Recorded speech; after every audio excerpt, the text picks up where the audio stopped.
161.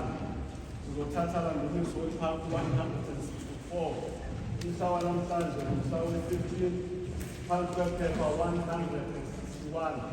Sizothatha landumiso wephampu 164. Dumisani kuYehova. Kamanika Yehova,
amehlo ami ayaphela xa ndilinda uThixo wami.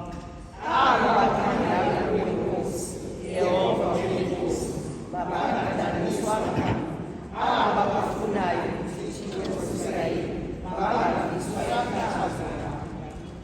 Ukuba ngenxa yakho ndithwele isibuko, nazo libugubungele ubuso bam. Sendiwasenzile impazamo yam, ndiwazibale abantwana bam.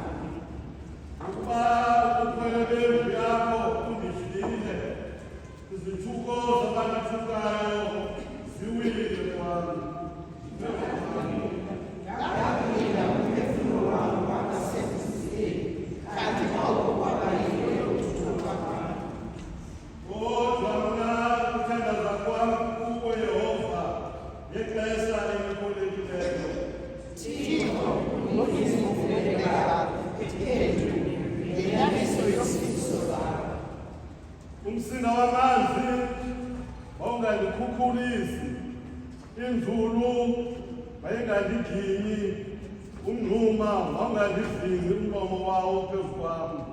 Ndive Yehova, ubabulele bakho bulungile, bengakulunganga ubunzima bakho. Ungafihleli isitala sakho ubuso bakho, ngokuba ndisembandezelweni, ndiphendule kamsinya. Sondela emphefumlweni wam, ukhulule ngenxa yeentaba zam zibisi. Wena wazile ukuthukwa kwam, nokudana kwam, nokuhlaziswa kwam. Abo bayini bokum bonke baphambi kwakho.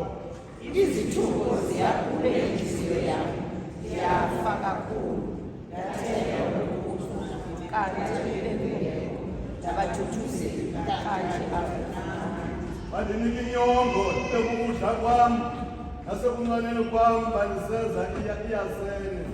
Kodwa mna ndilihlweni, ndilimsizi, usizo lwam, Thixo mawundibeke enyangeni. Ndiyakudumisa igama likaThixo ngeculo, ndinenze mkhulu ngomkhuleko. Abandibambeleyo bona